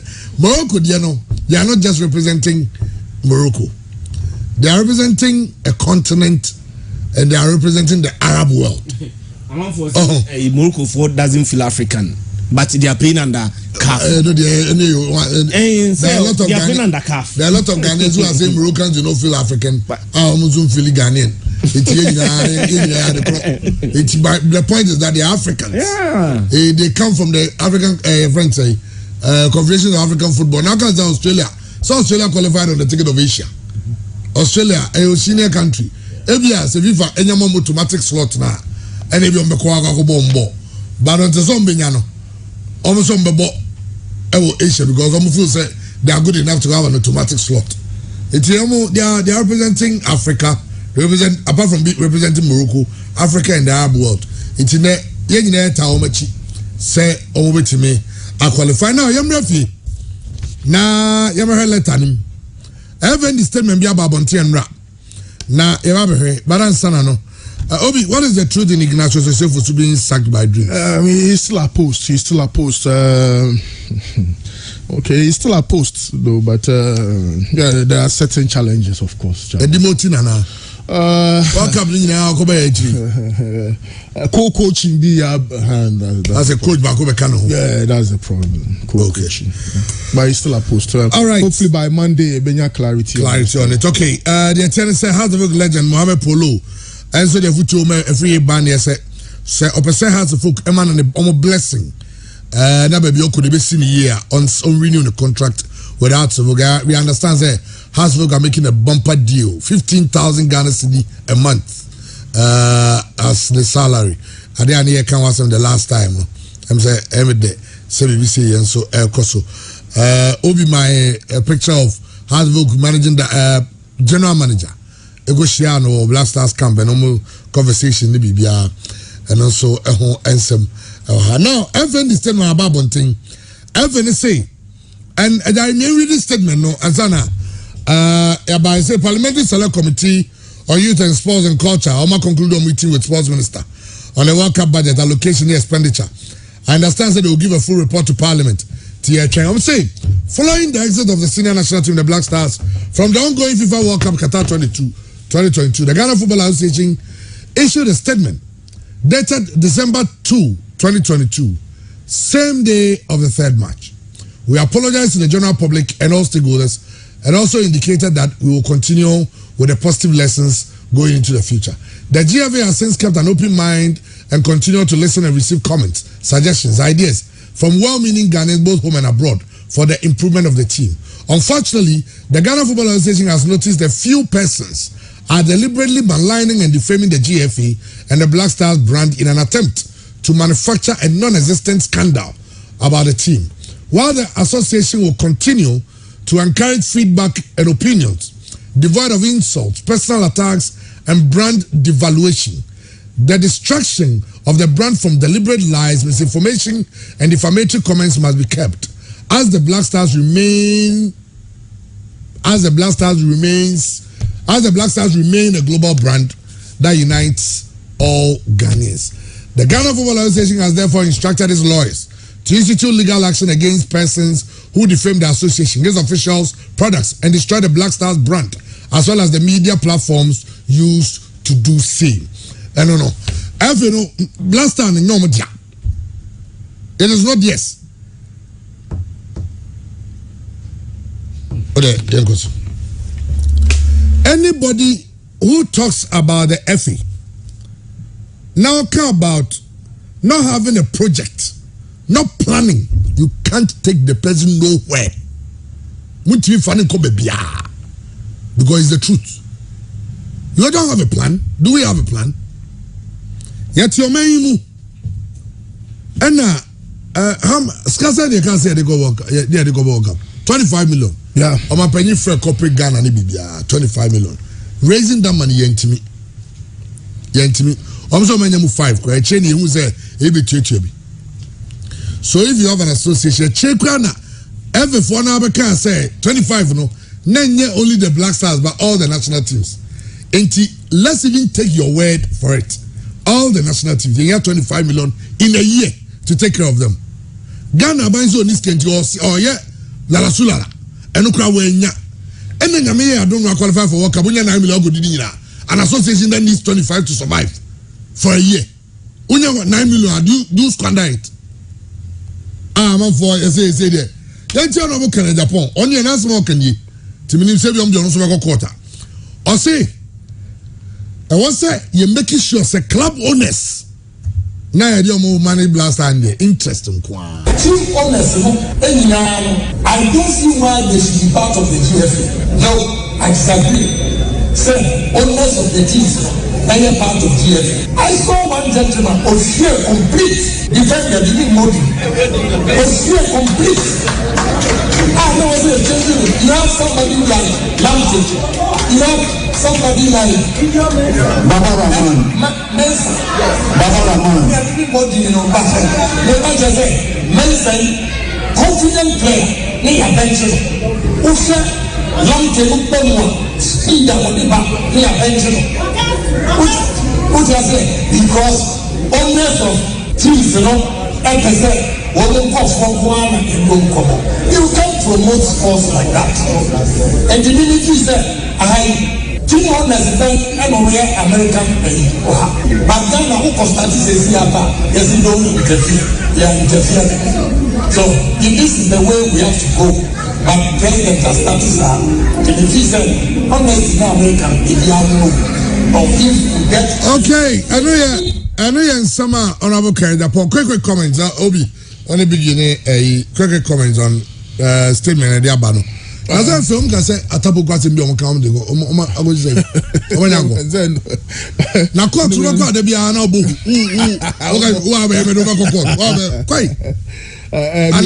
No cranny, Harry Asante Chum, many shows. Says I'll be surprised say Harry Asante Chum the draft his let away knowing say himself he was a journalist. I'll be again surprised a statement where executive council my approval and San Omodeba and then on the executive council I make specific reference to Dr. Randiabe, Dr. Mark Ado, Dr. Tony Obeng, Madam Abibata. Say impenyu for me and Sawe a 9-way approve visa statement we are. It is the worst statement from a football association in the last century. There's absolutely no sense in it.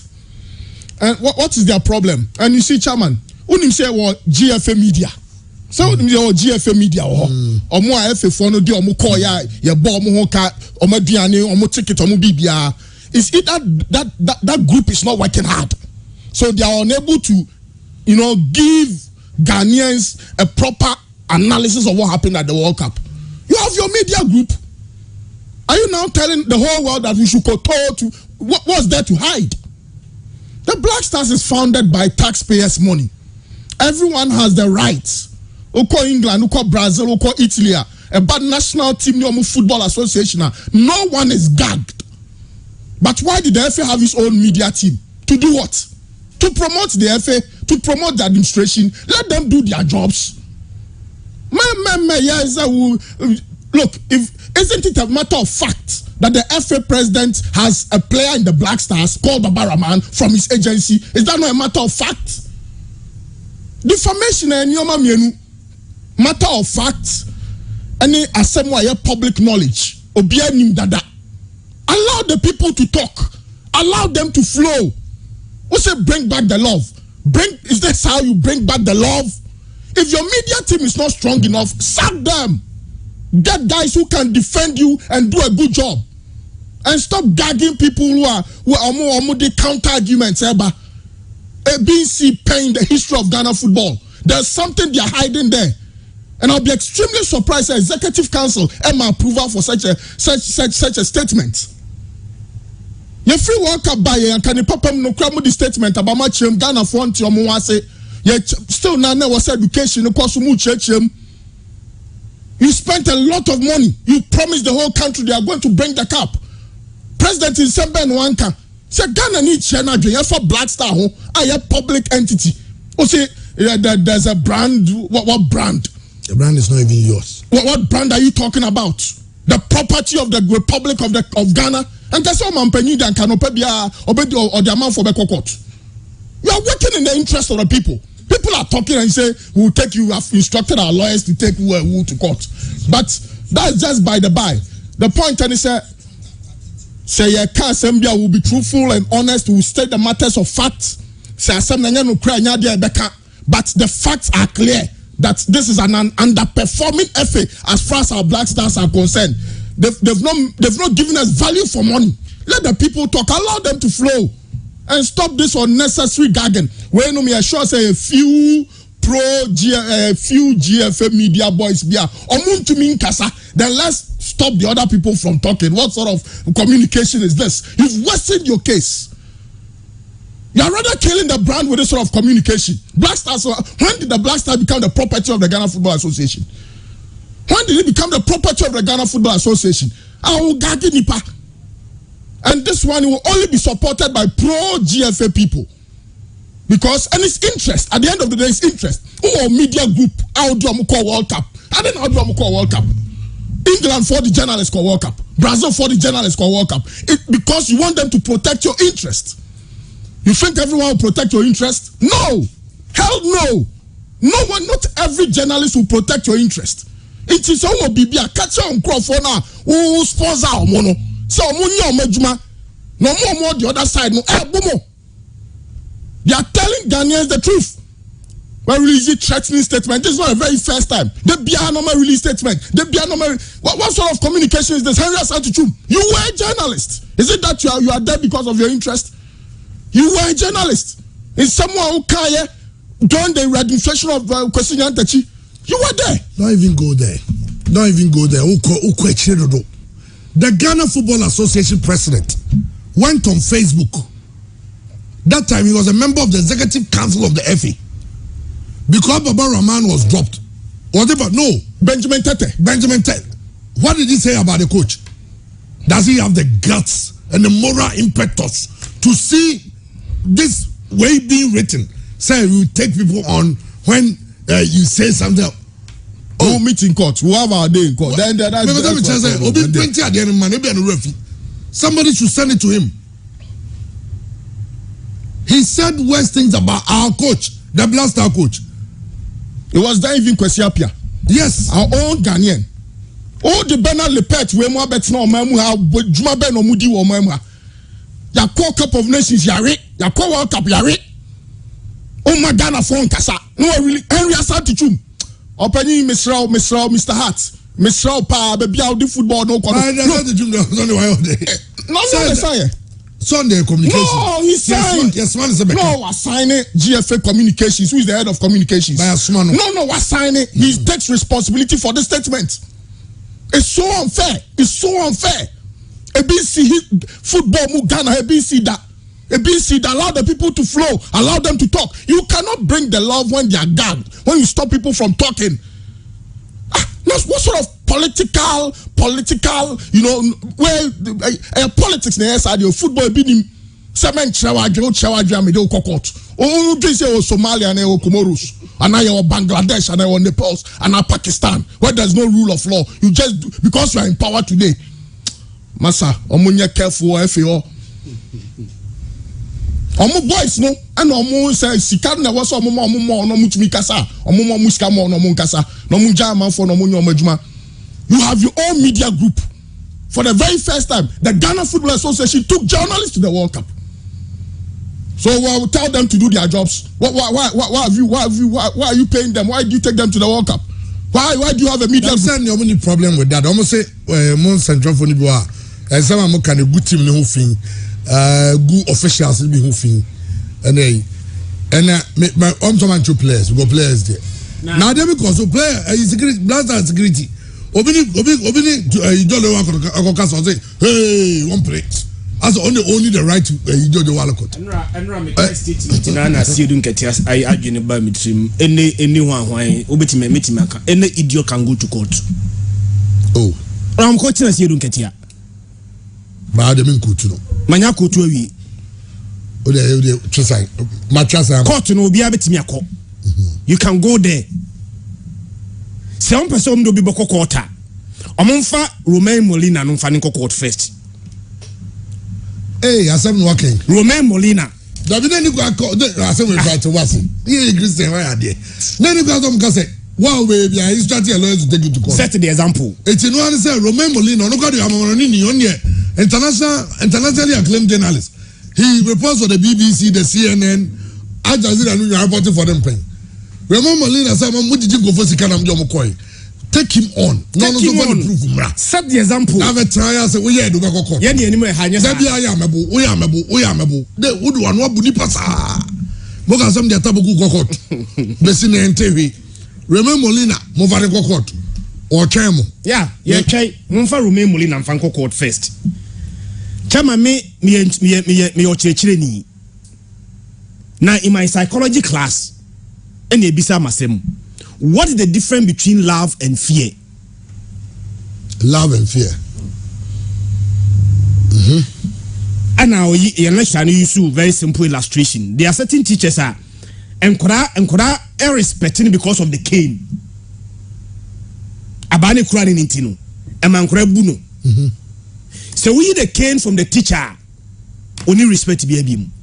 Okay. Be a teacher in beam. But there are other teachers are chairman, they will not have the cane. They will not even use it, but still command the respect of their Ninkora. So when you decide say you want to command respect by using fear, chairman, you may have it, but the love will never be there. So what Junior said, I want to force respect. I need to command it. I'm going to force it. You may even get it. Or command fear. Yes, you may even get it. But so be naturally, Eddie or Donny Mauno, you are not going to have it. In a moment like this, so your leader, proper leader, let everybody speak. You only listen. At this moment, my man from Gaza, just listen. Yen can't be in chantro. And then the me so chantro for me home, ne gumufia, said the many home. But and kure said the same effie. Aqua buy her on several occasions. Aqua chantro, some sika, yakojika with the abremu, and kure. Have you not done it? And kure.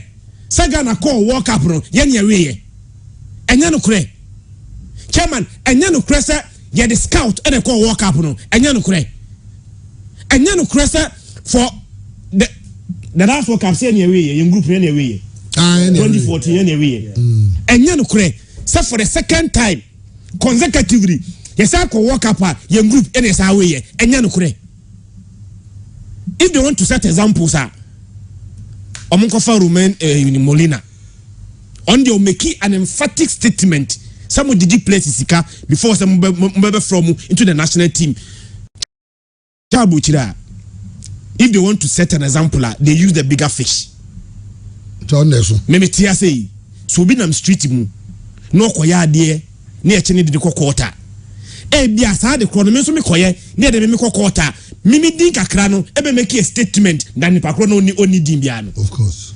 So if they want to make a proper statement, they use Omunyusu Abrante Fen Molina. Send him to court. Ni treat no man.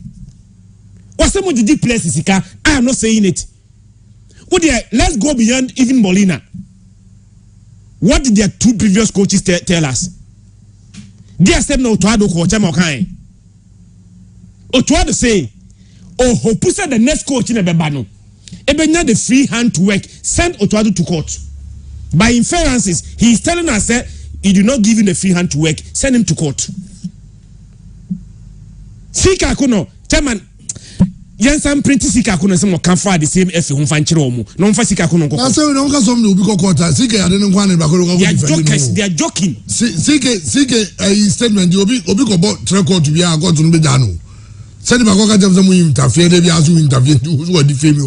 Rock of Sika Kuno, some more kinds, or your list, or even be a account. Says he can a kind of guy. On their blaster head coach, Nemia. Oh, you want to win back the people's love. In the case of Ghana Kwaya Nyadian, leave people to vent their frustration. Leave people to express their frustration. Leave people to say what they want to say. Then, that's what I'm saying, that sometimes, Reverend Bofane, a fortune teller, Professor Ademensan, one day, I'm fair for no proper course on public relations and how to treat your external publics. Because clearly they have no idea, unless maybe more the idea and they've decided just to throw it somewhere and deal with it differently. Because in a matter like this, leave the people. Then, now they want to take control of the narrative. Now they want to and let's not forget, people are not going to the stadium today because of our party. Who are Ghana football and a bufu. There are people who truly love Kotoko. But there are some of these things. So courting the love of the people, I understand. Say, generally, that is not in any way to say that it gives any journalist the right whatsoever to defame anyone. Say, lie about someone say be a minimpa bia me am so obi akọ jiska we ho and o ma na ebo board I mean any idea but if you all cut to support the assumption that they are operating semuntra but let's not lie, let's not defame anyone but to say and people are making comments masa yakori you know yenim hwe your first game your boy no our boy train no asa and your second game you didn't buy from a boy and obebo ni ye na say ni buy from obebo ni ye the third game you start drop no and they was sanam number jama sabesa. The Black Star belongs to the people of this country. It is by their taxes and they sport they Black Stars no. And let's not forget I'm saying FIFA's come to my no we have paid winning bonuses and winning bonus. Say I can see a free man. If it's a Ghana started ball, I bet you a winning bonus. I didn't qualify for World Cup. Says Cano, World Cup scale in the World Cup I am qualified in 2018. Sky a boy, you people number me and yes arguments no. And your Cup of Nations even ahead of us. What you say? Your Cup of Nations ahead of us. I will say, and then and then you're going to scare this guy. It's when the people of this country, the same people whose little taxes, say this yet me one people are going to be taxing by 3. Some tax now and you didn't support all these things. And nobody teacher ni August striker. The Minister of Education says he's not even ready to meet the teacher association. This one come back to the classroom. Some teacher ni no tax. Some teacher ni no pay all the tax. Some teacher ni no otiho opebo. No what is a blaster for say omo go bobo. This one man penya be shomo. Now they change man penya from nyinako Jubilee House. You feel that person will not have or nibufu. Now say be the bakono still on the supporter ma. So you support the national team is all we have. Now we're supporting the national team now. Now the bakono kasa nazo bi kasa. Also an kasa ya mema legal team do akokot. Masa. They should withdraw this thing. Remember the dynamic as a problem back where face you or and say bear 30% of Ghanaians no more support team. And you might be saying, oh, was it 30% of them? Ghana for no. Okay, say call Portugal match no. Munya call from Ghana say Ombeshe 4-0. Omu yehwa juma say bear 4. Aye. Now my 3-1. I'm pampa boy you na 3-1. Lucky ni ete ba. Kuna say, any idea omu ye Ghana hone. Yeah. Now remember that me buy them.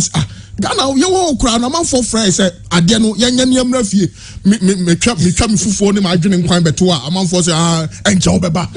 Wow, look at all of this. The last now I got trust statement we Obi what a Cup of Nations the last AFCON ye koye outdoor I think say ejuso one of these ejuso kwai no so Tunisia for say no come and see Ghanaians I know omo honma they were jubilating omonia just say Ghana elusu a game some of us were very passionate. Yes, Egypt that's yeah 2019 some of us were very sad but kakrebina na enra who say blasters a free no majority of the people na no were jubilating.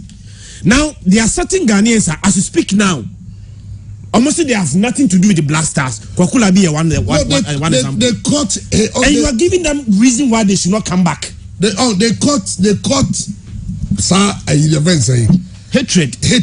for the team. When this statement is only cutting it. You are inviting people to hate the team. The team that's supposed to belong to the people. If they can withdraw this, they should withdraw it. Yeah. I'm already done in there. Yeah. And apologize for bringing this thing out. Yeah. If you want to take anybody on, take somebody on. Don't come and even say it. It's the same thing. Okay, Sanida doing his latter dates. Till a non-defender. Sanida, okay, say well, station me that Insra FM. Mekai Insra FM, particular radio station come and say Insra FM. And I'm then to take us to court. Sachana let them be so dabeu. So extra be gina kwara no twene sa. What I say? Sadia no emwa. Let Ghanaians feel their football. Masa Queenland ko he amafo din ko fatem. That is not to say it's right, but se nipa ni bufua knowing what because they are investing their hearts. Probably you earn something when you go there. Oh, you are earning something in your pocket. Interest. You have your interest. There are certain players. People talk about players playing in the national team who don't deserve. But Baraman doesn't deserve to play in the national team. That's the truth. But he's there by association. Affinity. Obika, let the person talk. And no, no. Which national team? In Coach Ben and in rightful senses. If you have Jeffrey Schlupp there, if you have Baraman, they will choose Jeffrey Schlupp and leave Baraman and leave Jeffrey Schlupp there. Who? It's a man for wofu because Yakubu and Nwani Messi. Omoka, they leave them. Na yen twin GFA for ni bi. So who's your man? That's a team near there. Na team there na the team minus and Sana on the representative.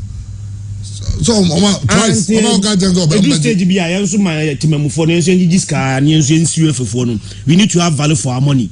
Ni umumba account say yenso sika omo agege no. Let also begin to see action suit. See in US, that's what you call it, class action suit. Send it one about together today. William I know, but some of us who decided to support this Black Star so much. William says just telling us in our faces, say, because when you word now, you see, you know. But I say, wow, what waste two time? Why was about the blaster go? As I'm on the auntie, why waste two time? Blaster doesn't. Okay, fine. Say nenu, omoni namu obiya didi. Omai okay. They eat obiya enjoy. Ebi ma kakata ho ebi banra. Oh, anka o ni abemu anka o kata o betumi atena o 2 days. Ene o efi anti o dida o yedemu courses FIFA courses ne enioma mo dida yie. Yedemu ni nam clubs ya mama attachments mo ye. There you take. They should draw this thing. Biggie, Mamba Kazana, and the Aberape. Chairman, Sawako tournament, and I told you now the team in the game. Now, Niama and Koyina said people decide to talk. Chairman, let them talk. As they said, they walk away. Say, no, be mammy. Nani Panis now croak on the say, oh, Yaki Jaisu, Yamina de Mayamina Edge. Nipan on him said Yamina Edge, but also be Sujano Nunsu. Let the person cry the pain out. Osusaya oni na area. Enya na obeka che ni se won twaso na na maame ewu. There be odo ankasa be twaso because afo se obehun se was swapem. Chairman ye call Afcon ne baaye ekogu ye ho anim ase. Comoros mu nyina hye ye na e free mu no. The Ghana Football Association president, instead of apologizing to Ghanaians, granted an interview. Eka che Ghana for say you feel say you Messi and now Ronaldo bi o ba bia. Yanko fanemra no mon fanemebo Black Stars na de ye one no de call tournament no. So from that onset Ghana for who say onfa obi aho ekoyi afan akoyi ankoyi obi antimi nya ne hwe. Of course obi antimi nya ne hwe, but say ankoyi you have to put yourself in the ordinary Ghanaian shoes, feel some sort of remorse. Nema Ghana ni hu say anipa da meta na chi ne krampo no enema ankoyi ni yes ono nso anu no ho. Chairman yekobo under 17 wafu yantimi anya qualification no. Yakobo under 20 yentimi anya qualification. These are some of the things the FA should be thinking about.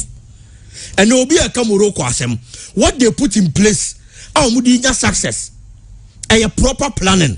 So that is what the Ghana Football Association should be doing. And was so much adwuma ne kasama o. Enya afa na oba be ka kire obi say yakọ tournament na ba amanfo nka o manu ntum. It is just a strategy to shut people up. Or the way the Bible says all the amount for a cockota, yeah, change the Sika Akono Mom do Mekokot. Sika Akono went as far as Obo player Ding. Sika Akono said also in a nice form. No, Emmanuel Lomote. Is it Emmanuel or Daniel Lomote? Every Black Stars team nimu.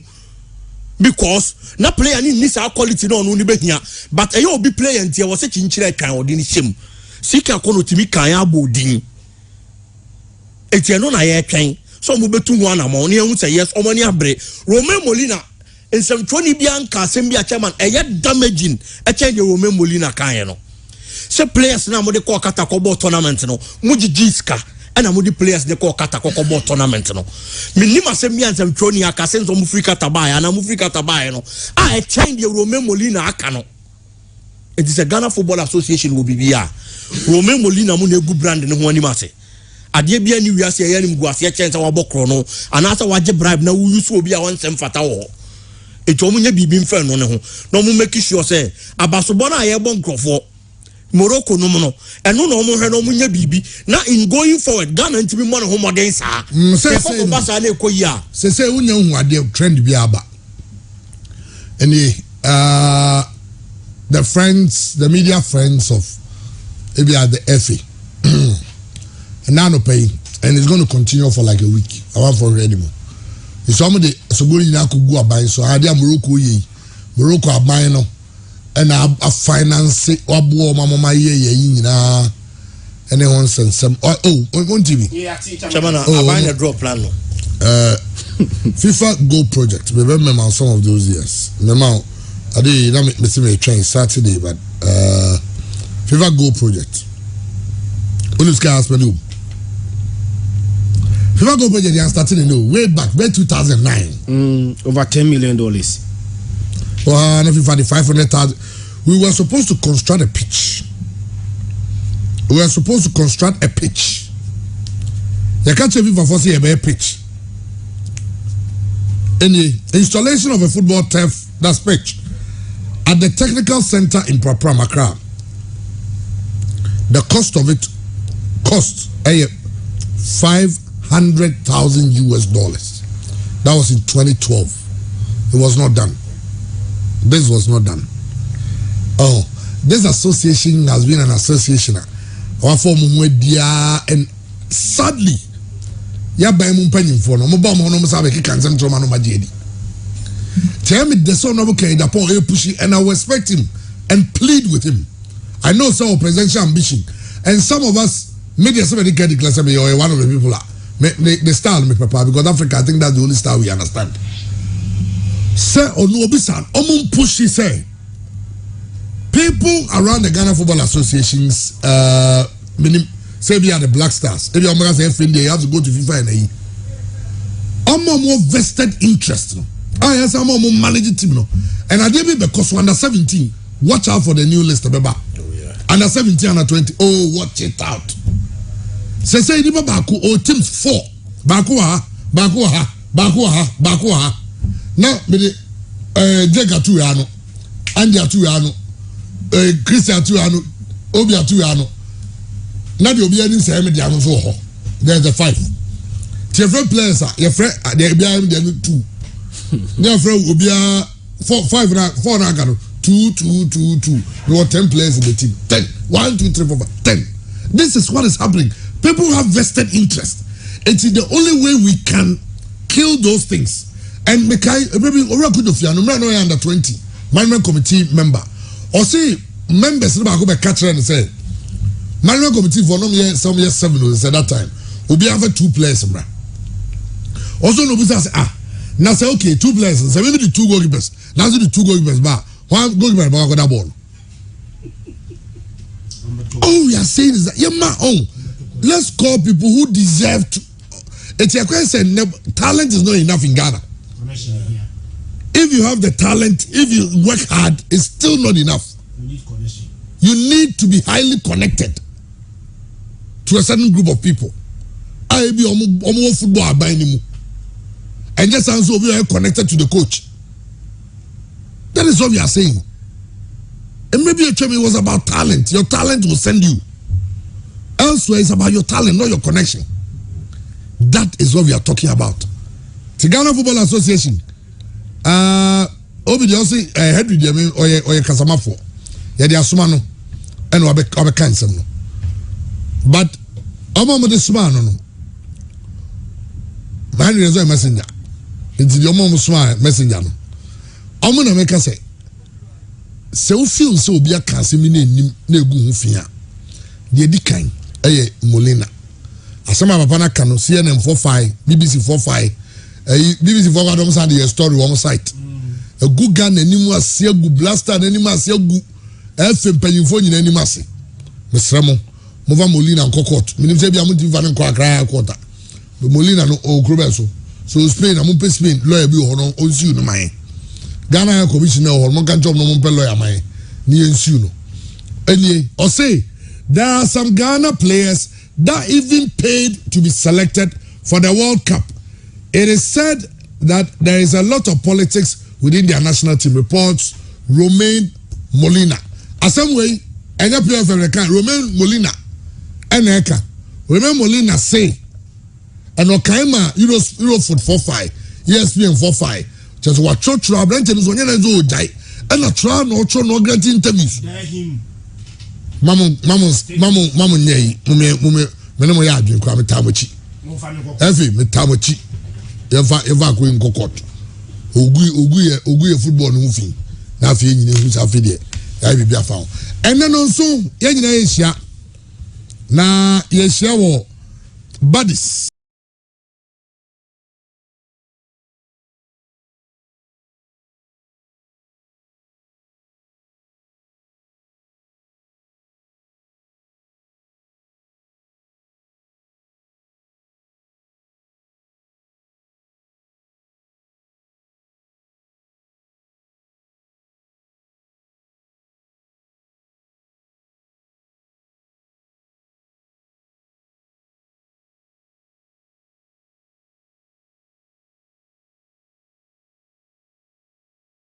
Maybe I okay. Some